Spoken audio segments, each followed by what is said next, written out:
that public green space into the ground floor of our building and create our own public green space that's outside but covered, and create sort of a spatial layering that starts here, continues through the pocket park, through our plaza, into the lobby, and then up to the second floor, which I'll explain in a minute.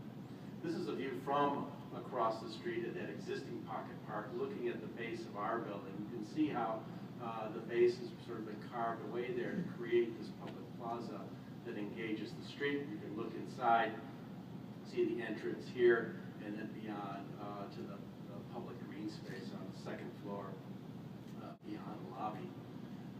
The section shows you the spatial layering I'm talking about.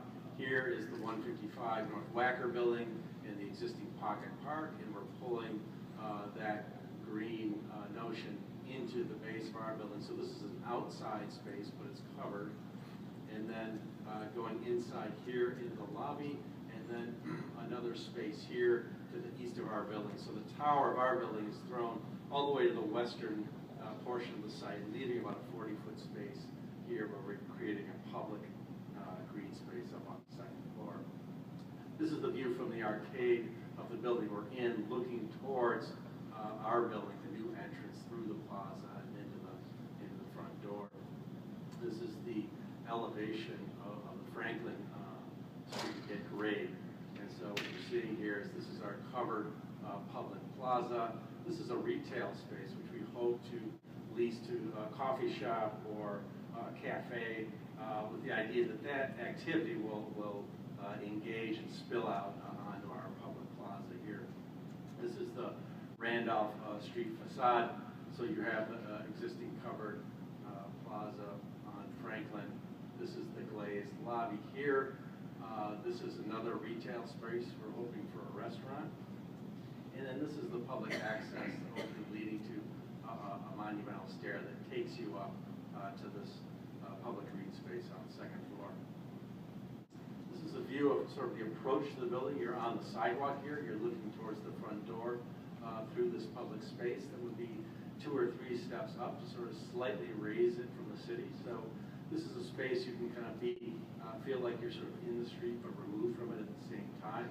And it's through this space that one would enter the building. So the front door is right about in this location. You're looking at the reception desk beyond, and then in the level beyond that, you're looking up to the public green space on the second floor. So sort of layering of these public spaces.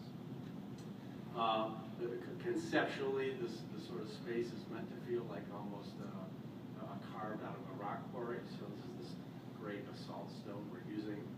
And here you're on the public plaza, which is sort of conceptualized as almost an urban room, an outdoor urban room that really participates in the life of the city and actually gives something back to the city. So this would be perhaps a cafe here whose activity might spill out here. Anyone can come off the street and sit here and enjoy the space. It's of course different kinds and ways of working that people are working now. So this would be collaborative meetings, impromptu meetings, get together, you go out there with a laptop and so forth. So there's several of these kinds of spaces in the building. And then this is the ground floor that shows you the layout of this ground floor. So here we see this raised covered plaza leading into the lobby proper. There are 2 retail spaces on the ground floor. There's a smaller space on Franklin, which we think is a coffee shop whose activity would spill out onto this plaza. There's also a larger retail space that we're hoping for a restaurant that would be entered off of Randolph here. This is the stair, the public stair that takes you up to the second floor. There's also a small sundry shop. There are no curb cuts proposed for this building. So all the access by car, by bicycle, loading, it happens off the alley, which is labeled as West Couch Place on this drawing. So here you have the loading dock, bicycles enter here, and then this is the ramp down to the parking garage. We have 1 level of parking for 34 cars. So what that represents is actually a reduction of the amount of cars on site. Currently the surface lot holds more than that. So we're actually reducing the pressure, the car pressure on the site. This is coming into the building, into the main lobby here. Again, this sort of feeling is very dignified, sort of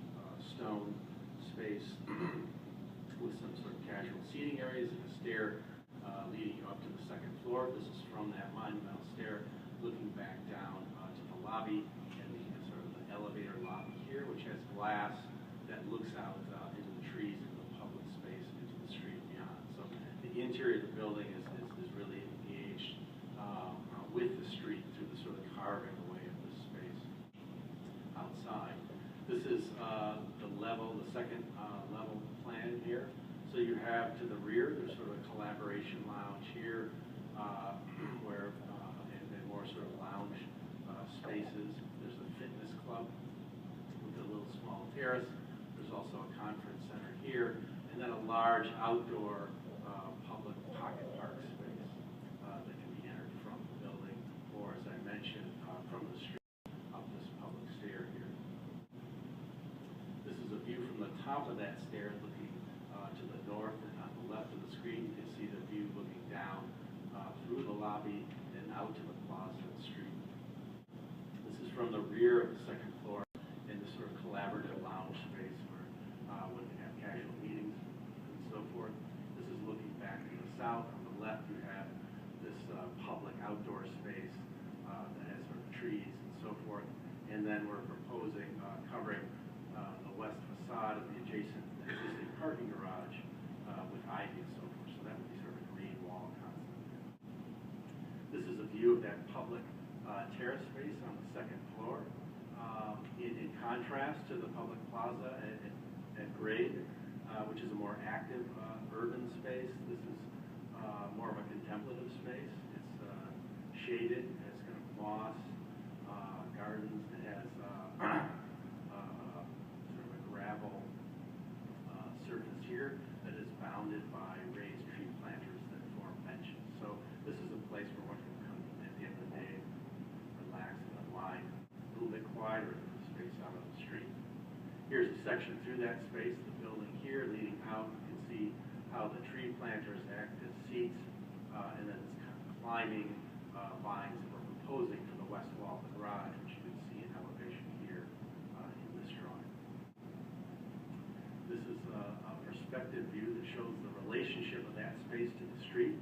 So what you have is, here's our sort of big public park, and then the lobby here. This is the restaurant entrance, and then an opening here that leads to a stair that takes you up into this public pocket park. This is just typical office floors. It's designed with flexibility and adaptability in mind so that it can support a number of different types of office environments. The building's corners are rounded to give it a very sort of clean and technical appearance from the outside. There's floor-to-ceiling glass with sort of a taut glass skin that covers the building on four sides and wraps around the building. And we have 10-foot ceilings inside. So a typical office building might have a 9-foot ceiling, so this building has 10-foot ceilings throughout. What that does is it allows daylight to penetrate deep into the floor plan, reduce our need for artificial lighting, and reduce our energy consumption. At the top of the building, there's another outdoor space, which is sort of a deck for the tenants of the building. It's located on the southwest corner to take advantage of the light and views and so forth. This is an image of that space shining, can also be used at night.